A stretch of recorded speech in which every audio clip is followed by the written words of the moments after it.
Good evening student. আমি আমার YouTube চ্যানেলে আজকে তোমাদের আরবিআই এর যে মানি, ক্লাসিফিকেশন অফ মানি, এর ওপর আমি একটা ক্লাস নিচ্ছি। তোমাদের WBCS পরীক্ষা পিছিয়ে মে শেষে বা জুন এই জায়গায় হতে পারে, তো তার জন্য তোমরা খানিকটা সময় পেয়েছো হাতে, কারণ মার্চের হলে তো হয়ে যেত আজকালের মধ্যে। তো তোমরা আরেকটু ভালো করে প্রিপারেশন নেওয়ার সময় পেয়েছো এবং আমরাও আরও কিছু বাড়তি বলার সময় পেয়েছি। তো আমার প্রতি সানডেতে যে ইউটিউবের ক্লাস থাকে, যদিও কয়েকটা রবিবার বাদ চলে গেছে আমার বিভিন্ন চাপে, কাজের চাপে, তো আমি আজকে তোমাদের ক্লাসিফিকেশন অফ মানি এটার উপর একটা ক্লাস নিচ্ছি। কারণ মানি কি, মানি কত প্রকার, এই আইডিয়াটা আমাদের পরিষ্কারভাবে থাকা দরকার। আমরা যে মানির ক্লাসিফিকেশন দেখি, অর্থাৎ আমাদের সেন্ট্রাল ব্যাংক যে মানি সাপ্লাই দেয়, ইকোনমিতে যে মানি দেখি, এই মানিকে কিভাবে ভাগ করা হয়। মানিকে ভাগ করি আমরা দুই প্রকারে, দুই ভাবে। একটা হচ্ছে গঠনগত, ফরমেশন, আর একটা হচ্ছে সার্কুলেশন, অর্থাৎ প্রচলনের দিক থেকে। আজকে আমি তোমাদের কাছে গঠনগত দিক থেকে মানিটাকে বলব, কারণ দুটো বলতে অনেক সময় লাগবে।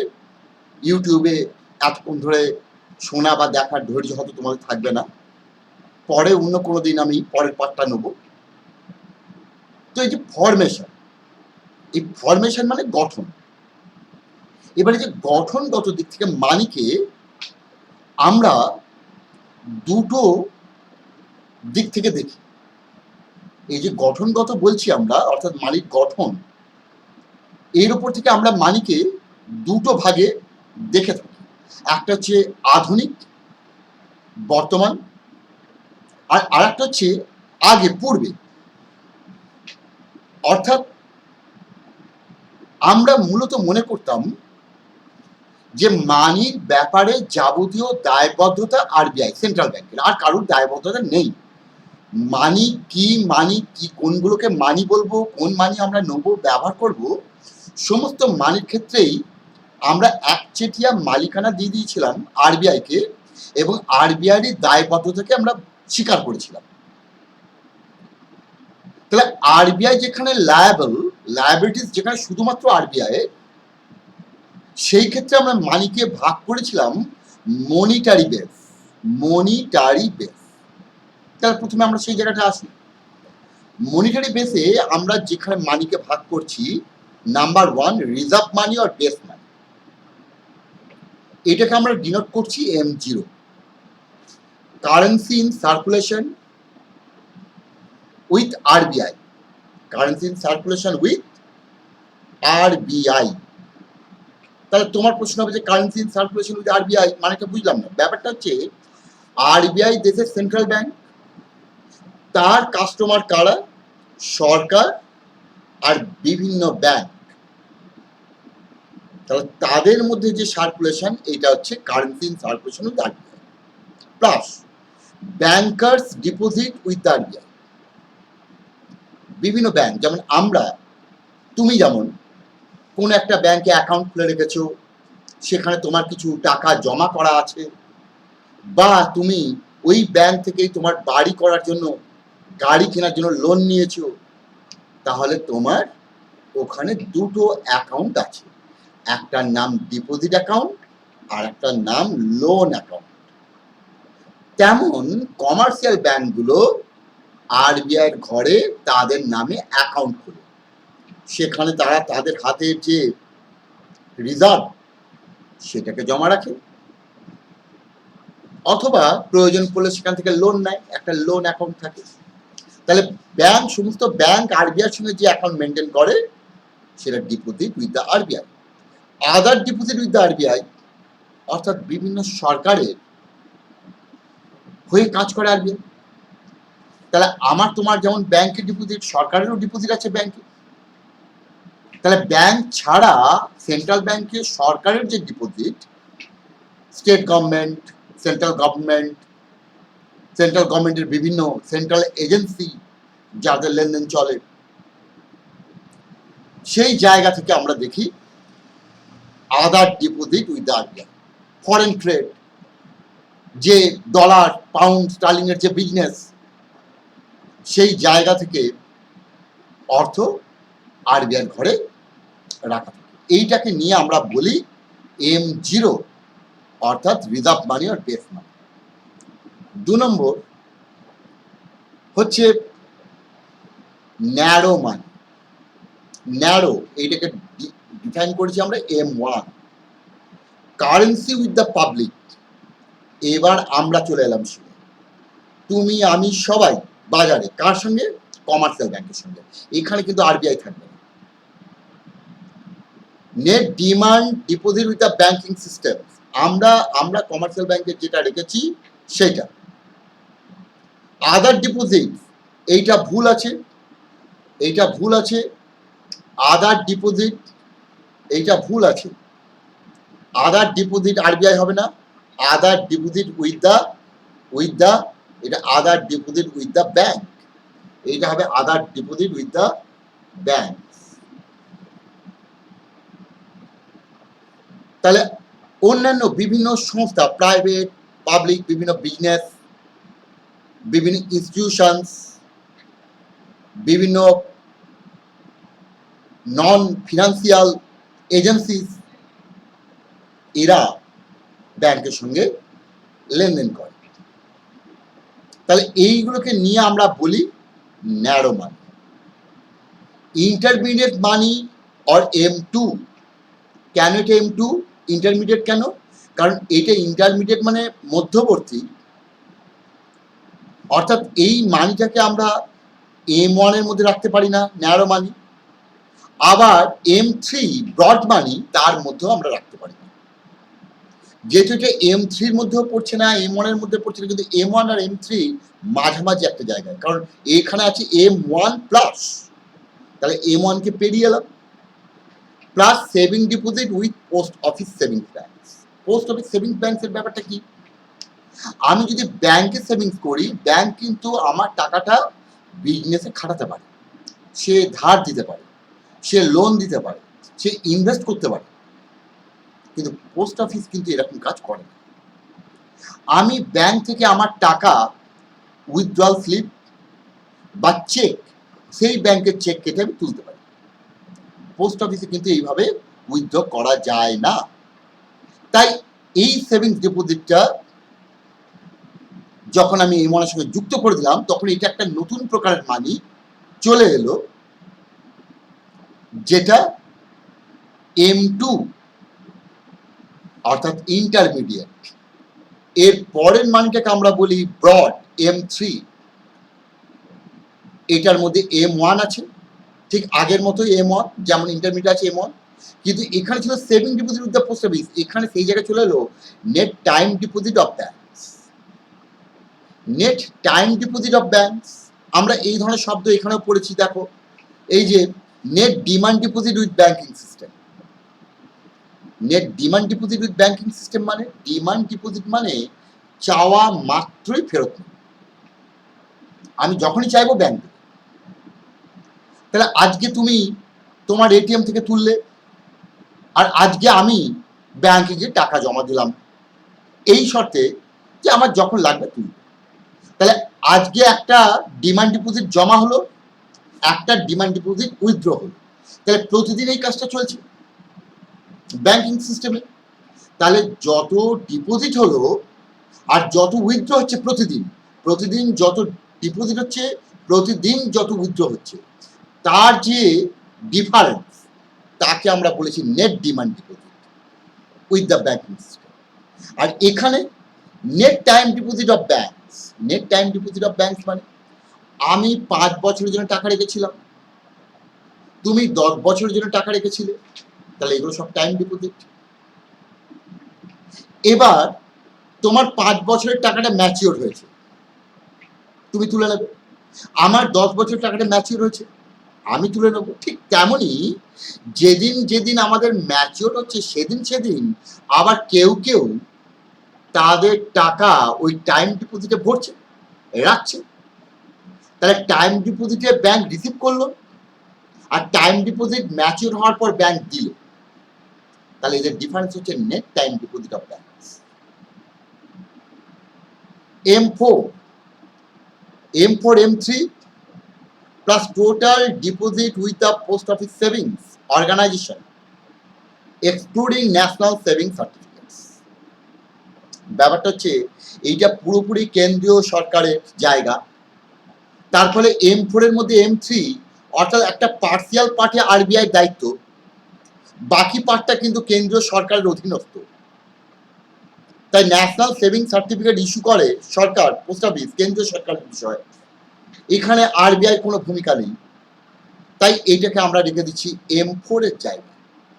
যেহেতু এর মধ্যে M3 আছে, এর মধ্যে M1 আছে, টাইম ডিপোজিট আছে, M2 এর মধ্যে M1 আছে, এখানে broad money M1, currency with the public, net demand banking system M0, সবগুলোতেই আরবিআই ভূমিকা রয়েছে। তাহলে আরবিআই লায়াবিলিটিস, আরবিআই যে মানির দায়িত্ব নিচ্ছে তাকে আমরা বলেছি মনিটারি বেস। কিন্তু আধুনিক মতে এটা 1979 থেকে এইটা আমরা পরিমাপ করছি। কিন্তু আমরা একবিংশ শতাব্দীতে এসে আমাদের যে ফিনান্সিয়াল রিফর্মস, আমরা যে ব্যাংকিং রিফর্মসগুলো ঘটালাম, সেখান থেকে আমাদের ধারণাটাকে আরো ব্রড বেস নিয়ে এলাম। আমরা বললাম না, এমন মানি তো আছে যেগুলো শুধু আরবিআইয়ের দায়িত্ব না, যেগুলো অন্যান্য আর্থিক প্রতিষ্ঠানেরও জায়গা থেকে আসে। তাহলে সেগুলো আমরা মানি হিসাবে ব্যবহার করি, আমাদের ট্রানজাকশন, আমাদের লেনদেনের কাজে ব্যবহার হয়। সেখানে সবটাই আরবিআইয়ের দায়িত্ব নয়, সেখানে বিভিন্ন নন ব্যাংক ফিনান্সিয়াল কোম্পানি, বিভিন্ন ফিনান্সিয়াল ইনস্টিটিউশনসের দায়িত্ব আছে। তাহলে এদেরকে আমরা কি বলবো? এদেরকে আমরা বললাম লিকুইডিটি আর মানি বললাম। যখন আরবিআই ছাড়াও অন্যান্য ফিনান্সিয়াল ইনস্টিটিউশনের দায়বদ্ধতার কথা স্বীকার করা হলো, মেনলি এনবিএফসি, এলআইসি একটা নন ব্যাংক। আমরা এই ধরনের যে নন ব্যাংকগুলো রয়েছে এরাও বাজারে অর্থ দেয়, এই অর্থের দায়িত্ব তাদের, এখানে আরবিআই নেই। তাহলে এইগুলোকে আমরা বললাম তাহলে মনিটারি বেস বলবো না, যেখানে আরবিআই বাদ দিয়ে নন ব্যাংকের আর্থিক দায়িত্ব বর্তায় তাকে আমরা বলবো লিকুইডিটি। তাই আধুনিক মতে আমরা আরেকটা মানিকে ক্লাসিফাই করলাম liquidity base, liquidity aggregates. Aggregates যেটা মনিটারি এগ্রিগেটস মানে আমরা যোগ করে বলছি, তাই এটা এগ্রিগেটস। অর্থাৎ M1 এর সঙ্গে আমরা M2 তে M1 প্লাস, M3 তে M1 প্লাস, M4 এ M3 প্লাস, এগ্রিগেট একই রকম লিকুইডিটি এগ্রিগেটস। তাহলে লিকুইডিটি এগ্রিগেটস মানে কি বললাম? এখানে আরবিআই এর দায়িত্বর পাশাপাশি কিন্তু নন ব্যাংক এদেরও দায়িত্ব, তাই এটা কিন্তু লিকুইডিটি, মনে রাখবে। L1 কিচ্ছু না, L1 ফার্স্ট লিকুইডিটি। এবং আমরা যত আমরা এগোবো আমাদের যে লিকুইড জায়গাটা, অর্থাৎ কোনটা মোর লিকুইড কোনটা লেস লিকুইড, আমাদের লিকুইডিটি জায়গাটা ইনক্রিজিং বাড়বে। L1 M3 plus all deposits of post office savings bank excluding national savings certificate. তাহলে এইখানে নন ব্যাংক, পোস্ট অফিস হচ্ছে নন ব্যাংক, তাহলে তার কিন্তু একটা দায়বদ্ধতা। তাই এইটাকে বললাম লিকুইডিটি এগ্রিগেটস, কিচ্ছু না M4। দেখো M4টা চলে এলো এখানে, তার মানে এখানে দেখো পোস্ট অফিস ছিল, তাই আমরা আগে ক্লাসিফিকেশনে M4 লিখেছিলাম, কিন্তু এখানে লিকুইডিটি এগ্রিগেটসে M4 কে নিয়ে চলে এলাম, লিকুইডিটি এগ্রিগেটস এবং L1 বললাম। L2টা কি? L1। তাহলে L1 মানে কি? M4। খুব ভালো করে দেখবে, L1 মানে কি? M4। M4 যেটা সেটা L1 এ লিখেছি। তাহলে L2 মানে কি? L1 মানে M4, মানে মনিটারি এগ্রিগেটস আছে, plus term deposit with term lending institutions, যেমন ইনফ্রাস্ট্রাকচার ডেভেলপমেন্ট ফিনান্সিয়াল ইনস্টিটিউশন, যেমন ধরা যাক IDBI, IFCI, term deposits with the term lending institution and refinancing institution, NABARD, এরাও তো অর্থ দিচ্ছে। টার্ম বরোইং বাই FIs, যারা টার্ম বরোইং দিচ্ছে, বিভিন্ন lending company, certificate of deposit issued by FIs, certificate of deposit বিভিন্ন ফিনান্সিয়াল ইনস্টিটিউশন, ব্যাংক, যারা capital raise করে, certificate of deposit. Certificate of deposit হচ্ছে যখন ফিনান্সিয়াল ইনস্টিটিউশনের অর্থের প্রয়োজন হয়, তাদের ব্যবসায় অর্থ ইনভেস্ট করতে চায়, তখন তারা বাজার থেকে অর্থ তোলে। এইটা তারা তোলে, একটা কাগজ ইস্যু করে, তার নাম সার্টিফিকেট অফ ডিপোজিট।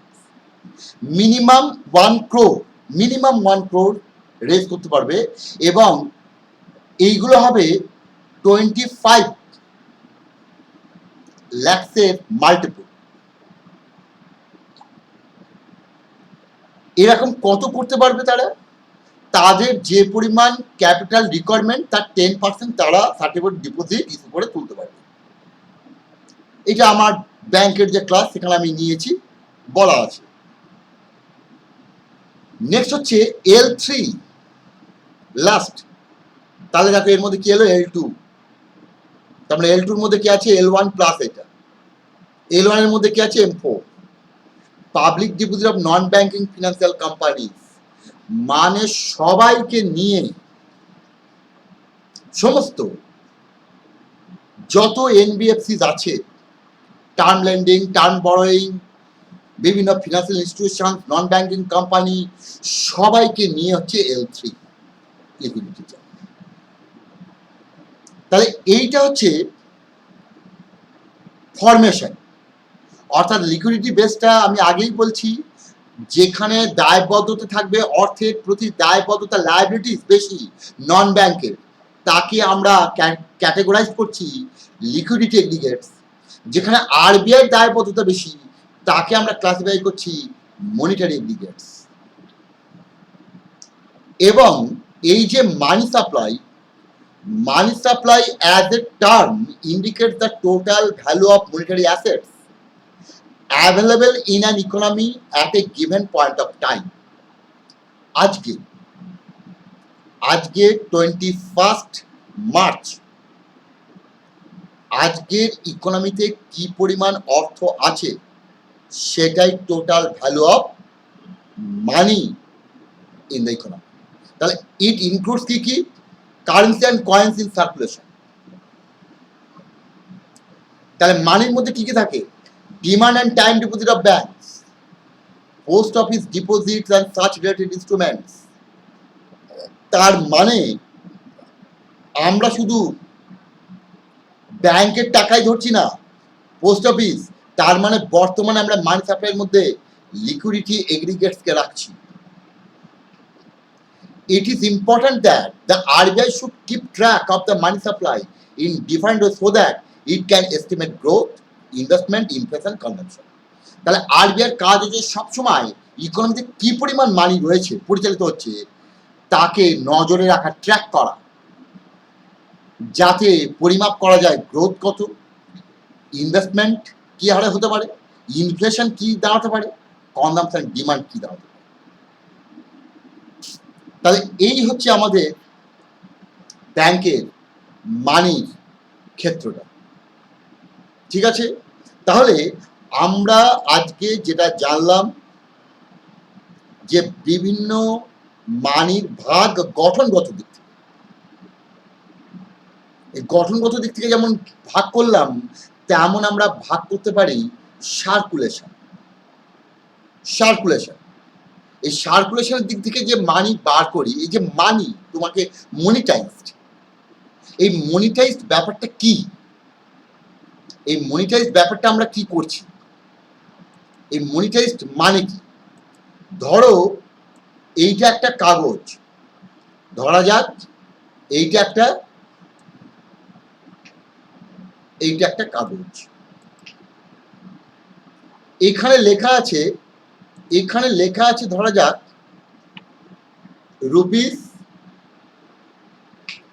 ₹500। আমি যদি কাগজে লিখে তোমাকে দিই বলে এটা 500 টাকার নোট নাও, তুমি নেবে? তুমি নেবে না, কারণ আমার কোনো অথরিটি নেই, আমার কোনো বিশ্বাসযোগ্যতা নেই, ক্রেডিবিলিটি নেই, কাজে তুমি নেবে না।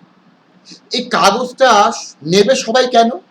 তার কারণ তুমি দেখবে এইখানে লেখা থাকে guaranteed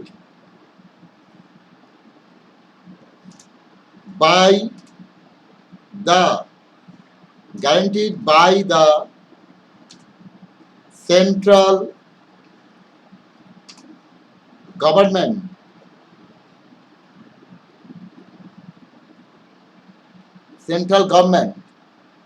guaranteed by the central government বা গভর্নমেন্ট অফ ইন্ডিয়া, বা guaranteed by the government of India বা সেন্ট্রাল গভর্নমেন্ট।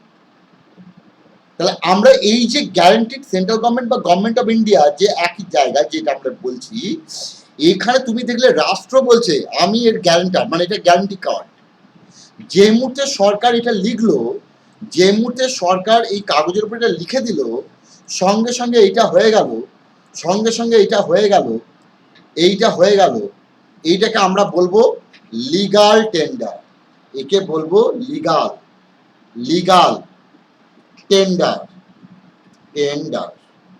এই যে লিগাল টেন্ডার, এই লিগাল টেন্ডারটা যেই হলো, তার মানে কাগজ পেপার ট্রান্সফর্ম ইনটু মনিটাইজড, অর্থাৎ এটা বিকামস মনিটাইজড।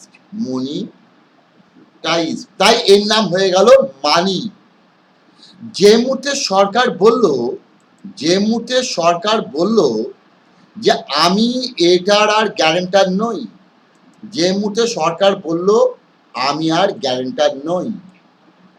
সঙ্গে সঙ্গে এইটা হয়ে গেল ডিমনিটাইজড।